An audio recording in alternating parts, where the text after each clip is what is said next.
Hello, gorgeous lady. Welcome back to Higher Self and I hope you're good.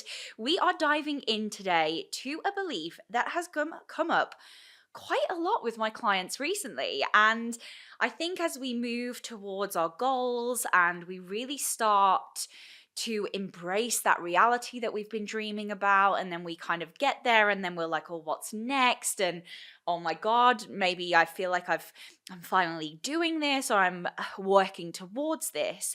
And we have this belief that comes in that says, you don't get to have it all. No, no, no, no, no. You can't have the successful business and the beautiful relationship and the amazing friends and the money in your bank and the great health. No, no, no. You don't get to have all of that. We've always got to be struggling somewhere. And I get it. It's a phrase that we hear, you get to have it all. I have said it a couple of times on my social media, and it is my latest post-it note on my computer. I get to have it all.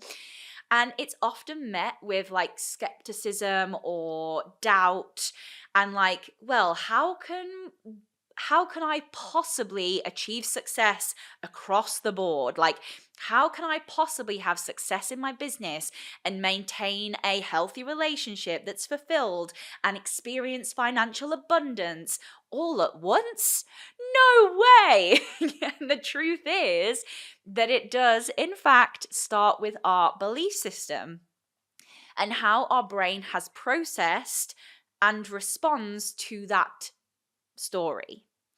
And I wanted to do a bit of a personal one today because I know you love it when I get personal within my beliefs and my life, because this was a really big belief that I had to work on a lot. And actually, it was really strange because 2022, I didn't realize I had it.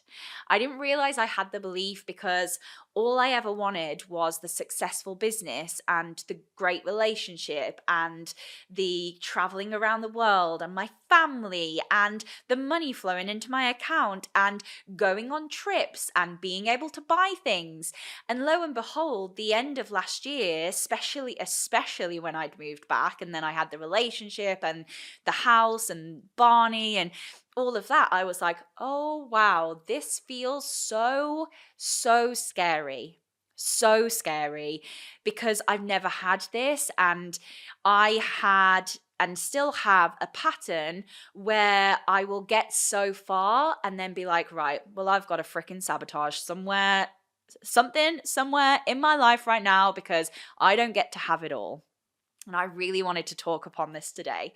So we know that our beliefs shape our reality, right? You know that if you've listened to the podcast, if you've been in my world, you know how much I talk about our subconscious programming having a reflection of our life as we see it. The subconscious programming and the neural pathways that we have get us to see things in a certain light. We know that, right? And actually, that means that two people can go to the same party, exactly the same party, with the exact same people, with the exact same music, with the exact same alcohol, with the exact same food. And one person can think one way about it, and one person can think the other way. Because we all come to instances, to experiences, to things that happen in our life with our map of the world, with things that have happened to us, with our subconscious programming, with the stories and the beliefs that we believe to be true, usually between the ages of 0 to 7, but we can take beliefs on later on in life, but we show up with those beliefs. And by God, was I showing up to my life, to my business, to my relationship, to my finances with that belief that I can't have it all. So if that's the belief that I was showing up with, what do you think I was doing? I was making sure that I didn't have it all. And I was going through this, and this was happening in Australia, to be honest, when I reflect back, but I would have a really epic month in the business. And if I'd have an epic month in the business, I would find something in my relationship to pick upon or to get upset by or to sabotage myself in. So I was on this constant seesaw of like only one thing could be good at one time, or my relationship could be really good. So then the business had to fail, or well, not fail, but the business had to go by the wayside, or I would get really, really, really close to that next upper level for myself in the business. And my relationship was good. And then I was both like, oh my God, like, what could I do here to sabotage? I will stop going to the gym because I can have my relationship and I can have my business, but I can't be healthy. And this, like, absolute seesaw of different areas of my life. And it comes back, it always reminded me of the wheel of life, which is one of the most standard coaching practices of all times. I think it was the very first thing that I learned, to be honest. But, the wheel of life where we have business and career, relationships with love, relationships with friends and family. We have finances, we have health, we have fun and recreation, all of the little pie that we see when we do the wheel of life. And I literally couldn't keep the balance on all of it just being neutral, on just being able to have it all, on just being able to do that. And no matter what I was doing, I had to sabotage in some way, shape, or form something else because I believed that I couldn't have it all. And I don't know whether this is resonating with you right now, and I probably think that it is. So I really wanted to talk into what I did to get through it. I've done a lot of work on this, and by God, like, it happens very, very irregularly now. But if I am in overwhelm or something's happened, or I'm not consciously thinking about the new belief that I've put in, I get to have it all. I sometimes slip into that, but I can see it so quickly and so clearly that I'm going, no, we're in sabotage right now. This doesn't need to happen. Thank you. Thank you, old thought. Thank you, old pattern. Thank you, old belief. But that's not my reality anymore. So I wanted to speak through what that process was for me, because I do believe that we get to have it all. And I think it's really hard when you've grown up in a place, or you've grown up in an environment where you see people struggling. I saw my mom and dad struggle a lot when I was growing up, especially after my dad's accident. And they had it all. They had the house, they had the relationship, they had the kids, and then something happened which meant that they couldn't have it.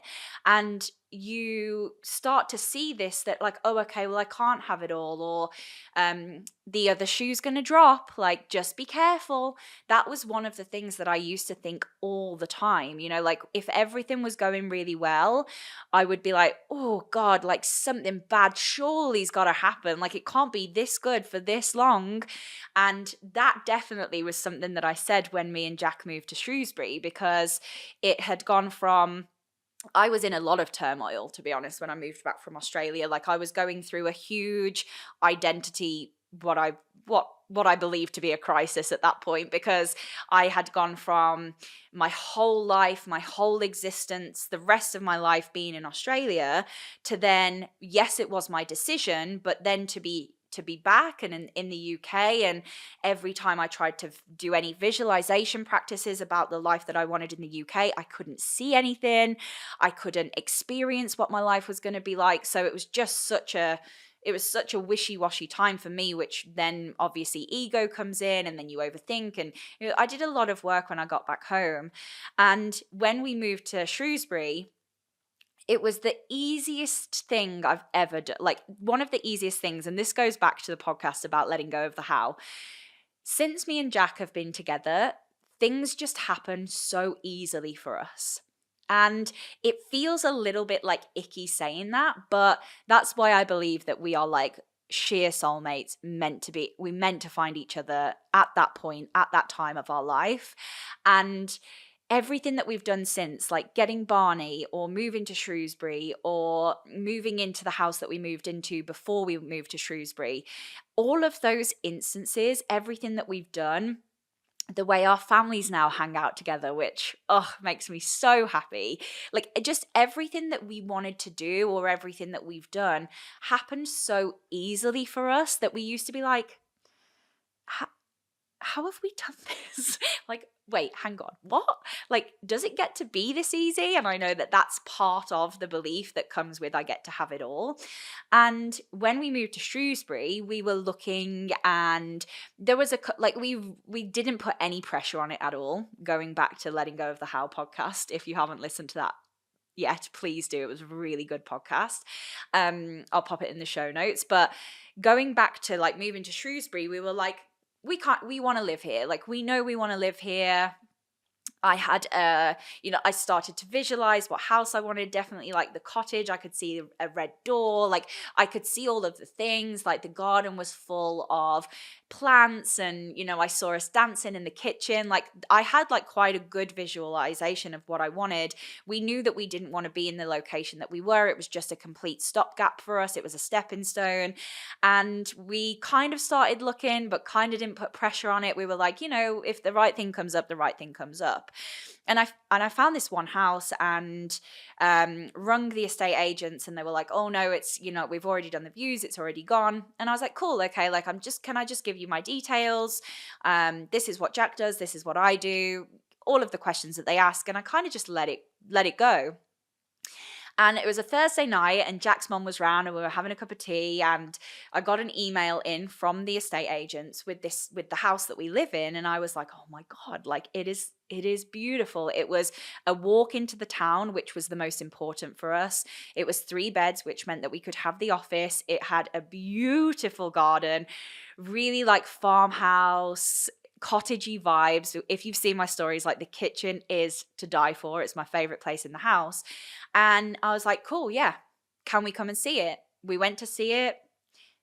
That was and then the rest was history. And it was literally so easy. The steps were so easy. He'd shown it us before it had even got onto the website or got onto the market, and there was no competition. It was ours. Like, that was it. And those sort of really simple steps, when things are really easy, our brain goes, oh, okay, well, that was really easy.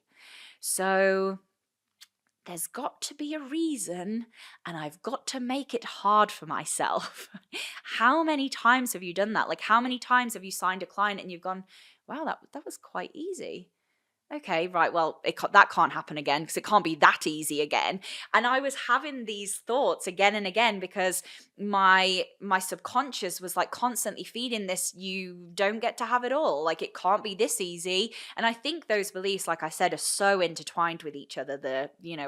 It can't be that easy and I get to have it all, because getting to have it all, like, well, it can't be that easy, because we're so programmed to working hard, and everything has to be forced, and I have to do thousands of hours, and push. And there is push, like, I get it, like, push in a way where you work hard. I am a very hard worker. Like, I work very, very hard, but not to the detriment of like it being in that push. It's that finding that balance. And we moved to Shrewsbury, and we would walk Barney down the river, and you've probably seen it on my stories. I've put it up most days. And I went through a time where I was like, Jack, something's got to give.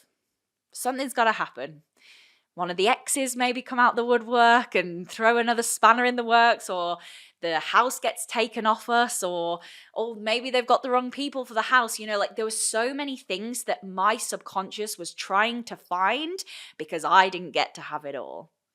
And how many times have you done that when things have come in? I get told all the time that, all you want is a client, and then the client comes in, and instead of celebrating the fact that you've got a client, you're like, well, I don't know where the fucking next client's going to come from, because your brain is so programmed to be like, no, we can't be happy, we can't celebrate, no way can we celebrate what we've achieved. We've got to go back to stressing and overwhelm and wondering what's going to happen next. I've got to hold on to that. So in this like constant unraveling of my I get to have it all pattern, I really had to do work on what the patterns were. So when I could hear the language that I was using with, God, I'm waiting for the other shoe to drop, or when I was using the language of something bad has got to happen. Guess where my Raz goes? Okay, Becky thinks that something bad's got to happen. Get the troops in, we will find that bad thing. So you're actually creating something bad happening because your subconscious is freaking out so much. So the first thing that I want you to do, if you are in this pattern of, I don't get to have it all, it doesn't get to be easy, I've got to work myself to death, I've got to work myself to burnout, I've got to put myself in hospital to make this happen. The first thing I want you to know is what takes you into that pattern. And what it was every time for me was the feeling of unsafety. Because I had believed so much that I don't get to have it, that nothing good happens for me, that this is never going to happen for me. And the problem was, it was happening for me. But because I had been in that belief for so long, my subconscious was like, what the hell? It's happening. It's actually happening. So now we've got to freak out and find something else. So it was that lack of safety in that new reality.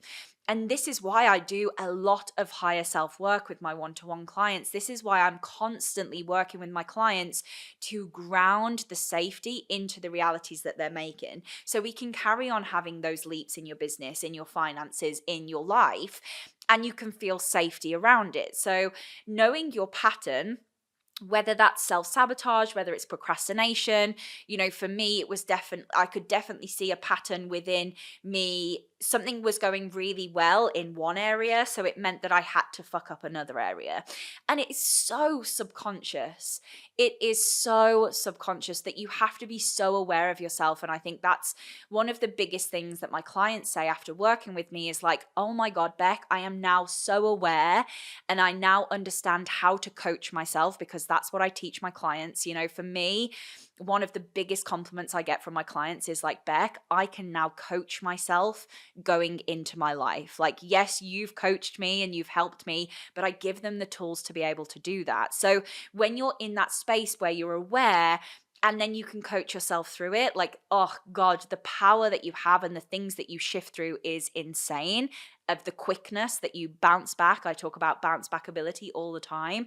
So when you know your pattern, and when you're aware of your pattern, and usually what would happen for me is I have had a lot of months where the business has been growing exponentially, and it has my bank account has been growing, and the clients coming in has been very easy, and they've been aligned and they've been amazing, and all of these things are happening, and I'm growing, and it's going, and it really is going in the way that I want it to, and the way that I desired it going. So because that's usually my biggest win focus, then what I tend to find that it will be my health that drops off the face of the earth, that I freak out about a lot. I've got a lot of ingrained beliefs around how I look and my weight, and I still do a lot of work on that. So it's usually my health that I'll sabotage, or my relationship that I'll sabotage, because I don't get to have it all. So what I want you to do, first of all, is just become aware of where the patterns are showing up. So is it when something's going really well in one area that you have to completely sabotage another area? And how are you sabotaging it? So for me, I would fall into victim mode in somewhere else. So I worked through the victim mode. It's one of the biggest things that I've done the work on. I've talked about it all the time. I would have this great week in the business, or like great month, or whatever that is, and then I'm like, wow, okay, like I can hold that. I've done the work to hold that, but equally I hadn't done the work to hold everything. I hadn't done the work to hold the relationship, to hold the money, to hold the business, to hold the health. And actually it was me finding, okay, like what do I slip into in other parts of my life now? So it was always my health that would go down the drain, 100 takeaways, not going to the gym, all of the unhealthy things. And I would have to pull myself out of it really quickly. because I get to have it all. I get to work out and feel healthy and feel really fucking strong. I get to have the most amazing relationship with Jack, the passion, the love, the like fun that we have, the adventures that we have, the way that we are with each other. I get to have Barney, who loves me so much. I get to have my family around the corner. I get to have a business that's amazing. I get to have the money in my bank account. I get to have it all. And I really had to learn the safety in balancing all of that. And I'm not perfect, and I still, the kind of the seesaw still slips sometimes, predominantly in the business, more so at the moment, because I am growing so quickly and because things are happening and because I am stepping into that next level. Definitely in May, I had a massive freak out in May because in May I had the biggest cash month, I had the biggest revenue month, I launched the membership, I had the quiz went out, I went to Mykonos for a guest expert, I went on holiday to Portugal.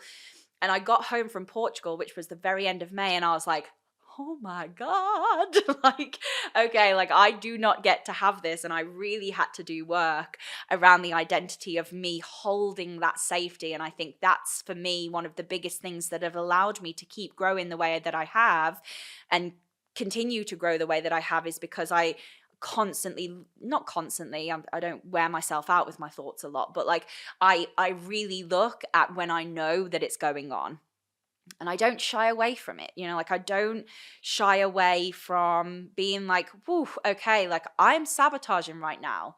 Like I had these big plans after May and I haven't done them, and let's have a look at that. And, really getting into the nooks and crannies of what that looks like. So I know I'm going round the Reekin today, but I wanted it to be more of a personal one, so you can have an insight into my subconscious as well, and the way that I have to work on myself as much as you would have to work on yourself. I ain't a machine. So I really understood my patterns. I knew when they were coming up. I got very, very self-aware, and to be honest, really, really honest with myself, because I think there's self-awareness is the first step to change, but being honest with your self-awareness and why you're doing the things that you're doing and why you're sabotaging yourself in the way that you are is more important. And then I could have a look at my belief system. So, my affirmation at the moment is I get to have it all. I get to have it all, and really tapping into that because I did the belief behind it. No longer do I have the belief that nothing works for me. No longer do I have the belief that this isn't going to happen. No longer do I have the belief of everyone else succeeds and I don't. And I had that belief for a real long time. Like, one of my biggest beliefs is that I will always be second best. And when I actually look back at my life, like, I was always at the front. I was always picked. I got the trophies. And there was a couple of times where that didn't happen for me, and I, like, my best friend was always the girl that everyone fancied, and I was always second best to her. Like, there was a lot of times where I was quote unquote what I thought second best. So I understand where that belief has come from, but that belief stopped me from seeing all the incredible things that I actually did achieve. So I really had to do work on that, like really had to do work on that and the judgment around that. Because for me, like, I get to have it all. That, if I listen in, like, and I can feel it in my belly when I say I get to have it all, but like, if I listen in, and the work that I probably still need to do a little bit of work on is what other people think about me having it all, which is always what I go back to. That beautiful fear of judgment that I have. But, like, I've had people say that they're triggered by me. I've had my friends say that they're triggered by me. And, especially from being back and in the UK and being around more people, because I think in Australia, it was easier for them to detach from me because I wasn't there. I wasn't hanging around with them. Whereas now it's like, okay, well, I see Becky doing this business and she has this amount of money and she goes on all these holidays. I've had things that are like, people have said, well, you're always busy traveling, so let me know when you're free. And I'm like, oh God, like, that kind of feeds into that belief that I have. But that's on them. They can do the work on them if they need to and if they want to, but it doesn't have to be my story. And I do get to have it all, and that is okay. And I think just like, really creating the safety in that, and knowing that there is going to be bumps in the road. People have told me that they're triggered about me, and they have, quote unquote, given me evidence for my old beliefs, but it's up to me whether I take on their evidence. It's up to me whether I take that on as my story, because it's only me that it hinders. They can go on with that belief, and that's okay. That's their belief. They get to work on it if they want. If they don't want to, then they just live the life the way that they are, and that's okay.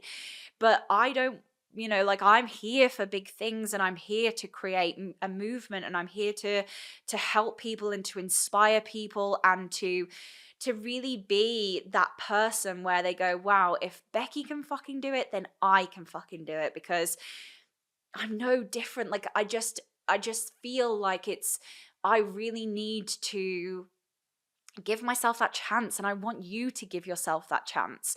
But if we keep playing into these beliefs of, I'm not, like, it's never going to happen for me, or people will judge me if I have that, or people are going to judge anyway. We judge within 3 seconds of meeting someone. Like, of course we are. We're human. We're going to judge, but like, the judgment's on them. It's their shit to deal with. That's okay. And really creating the safety. And this is where my safety dance comes in. I don't know whether I've ever told you about it. I did a TikTok on it a while back, but when I'm in that up level, I created this safety dance, and it's literally, I'm doing the safety dance. Oh yeah, oh yeah. I'm safe. I'm doing the safety dance. Hopefully you can watch the video of the safety dance. I am recording right now on the video too, so, but I know you can imagine me dancing. So what I want you to do is, when you are in that space where you've allowed yourself to have it all, and if you need to do work on that, you know where I am. You've allowed yourself to have it all, and things are moving and things are happening, and oh my god, that was easy to sign that client, and oh my god, I've just had a 5K day, and oh my god, like, whatever it is that you're going through where it's a really, really freaking good thing, hold the safety in it. Be like, it is safe for me to have this. It is safe for me to achieve this. It is safe for me to have this love. It is safe for me to have this money. It's safe for me to have this business. It's safe for me. It's safe, it's safe, it's safe. And if you need to do the safety dance, bring it out, make your own freaking dance. The safety dance is where it's at. So I really want you to allow yourself to have it, first of all, and that is down to your belief system. Understand the patterns of when you're sabotaging or when you're going back into the old belief system, and then keep creating the safety in that new space. Because the reason why you're not allowing yourself to have it all is because it feels unsafe, and the subconscious mind wants to keep you safe. It's its primal job. So have that moment where you go, okay, it's safe. Like, it's safe. This is so safe. I don't need to think of a bad thing happening. I don't need to spiral my mind out of control of the next bad thing that's going to happen to me. It's that cognitive optimism that you want to create, which is where the beliefs that we have focus on the more positive outcomes in our life, or the better thinking thoughts in our life, than the negative ones. And actually, when we're in the cognitive optimism, it is our we're really tapping into playing into that belief. We're tapping into the prefrontal cortex, which is our, like, CEO brain. It's the part of the brain that's responsible for the decision making, for the goal getting, for the planning, for the execution.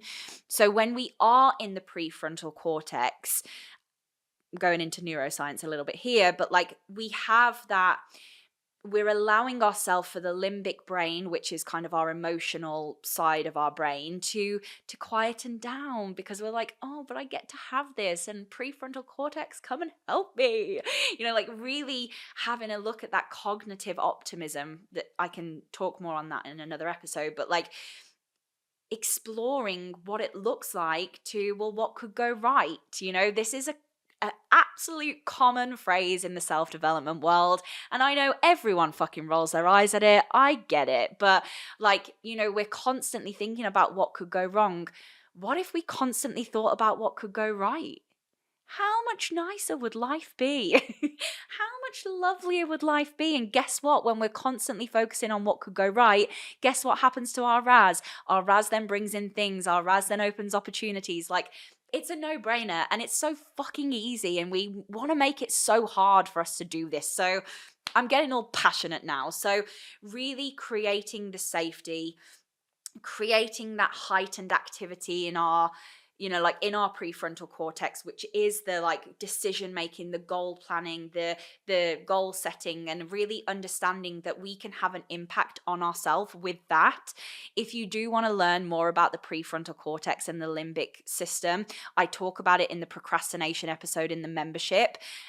Within the Higher Self Society membership, you actually have access as soon as you sign up to every other month that's been. So we've already had procrastination, we've done money mindset, we're moving into letting go of the how. So I would go in, come and join us, cancel whenever, come in, listen to all the things that you need. You'll probably stay, I'm sure you will, because it's so freaking good. But yeah, if you want to know more about that blew the membership ladies' minds when I talked about that from a neuroscience perspective. But really allow yourself to create the safety, because, my love, you get to have it all. You get to have everything that you've ever dreamed of. You get to have everything that you desire to have. And the only thing that's holding you back from that right now is you. And that can't be an annoying thing, because you get to control that. You get to have an impact on that, and you get to change that, because it is you. And if we can unravel those blocks, if we can open your eyes to what it could look like instead, and how it could be, and how safe that could be, the things that you would achieve. So I hope you've enjoyed this little bit more personal podcast today. If you have enjoyed me talking more about me, if you've enjoyed me talking about me today, let me know. I know it's not very often that I open the door to myself, and I am quite vulnerable online, and I have done vulnerable podcasts in the past. But if you enjoy this style of podcast, let me know in the DMs, because I love giving value and I love teaching, and that's usually what I do on the podcast. But if you'd like to hear more of these personal stories of how I've got through beliefs, or what I broke through, or like things that are going on in my business and in my life, let me know. I'd love to know if you've resonated with this today. So I will see you on the next episode. Mwah! Love you.